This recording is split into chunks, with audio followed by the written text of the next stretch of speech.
और corona virus के संकट के बीच पूरा देश एकजुट होकर कोरोना से लड़ रहा है, तो दूसरी ओर बीजेपी की अगुवाई वाली केंद्र सरकार और पश्चिम बंगाल सरकार के बीच दिनों दिन टकराव बढ़ता जा रहा है। कोरोना संकट के बीच पश्चिम बंगाल की राजनीतिक लड़ाई जारी है। बीजेपी और तृणमूल कांग्रेस एक दूसरे पर प्रवासी मजदूरों की समस्याओं की अनदेखी करते लगा रही हैं। इस पूरे मामले को लेकर बीजेपी ने आज तृणमूल कांग्रेस पर नए आरोप लगा दिए। प्रवासी मजदूरों के पलायन को लेकर बीजेपी पश्चिम बंगाल की ममता बनर्जी सरकार पर हमलावर है। इसको लेकर आज पार्टी प्रवक्ता संबित पात्रा ने प्रेस कॉन्फ्रेंस में बंगाल सरकार को निशाने पर लिया। ममता सरकार पर निशाना साधते हुए पात्रा ने आरोप लगाया है कि ममता बनर्जी ने अजमेर दरगाह में फंसे लोगों को निकालने के लिए ट्रेन चलाई है, लेकिन अन्य जगहों से क्यों नहीं?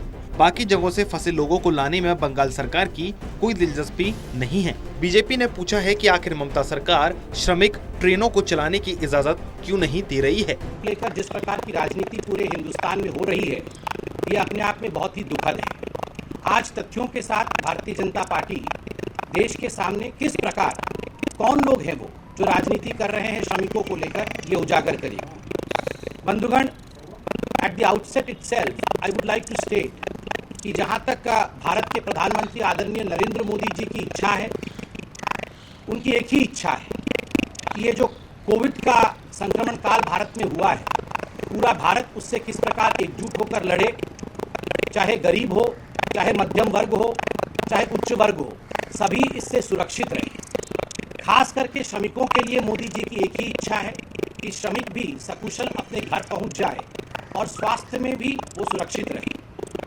और इसी कारण से इससे पहले लॉकडाउन में फंसे श्रमिकों की वापसी को लेकर ममता बनर्जी और रेल मंत्री के बीच टकराव देखने को मिला। ममता बनर्जी ने गुरुवार को अपने ट्वीट में पश्चिम बंगाल के फंसे हुए लोगों को वापस लाने 105 अतिरिक्त स्पेशल ट्रेन की व्यवस्था होने की जानकारी दी थी। वहीं रेल मंत्री पीयूष गोयल ने मुख्यमंत्री ममता बनर्जी पर हमला बोलते हुए कहा कि बंगाल के प्रवासी श्रमिकों के लिए 30 दिनों के लिए 105 ट्रेन की मांग करना उनके साथ क्रूर मजाक है। इस तरह से एक महीने में 1 लाख ही मजदूर आ सकेंगे।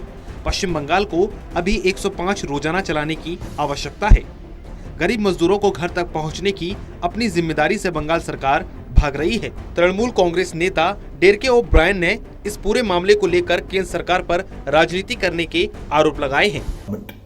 Waiting to safely return to their homes, their families, their children.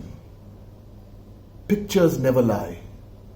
The picture of a child on a trolley, mother pulling the trolley. The picture of migrant workers all bunched together at the back of a truck. Heart-wrenching pictures related to the movement of migrant workers, guest workers. All this while the minister was presiding over the Indian Railways. The Indian Railways, with its daily ferrying capacity of 23 million people. 23 million people.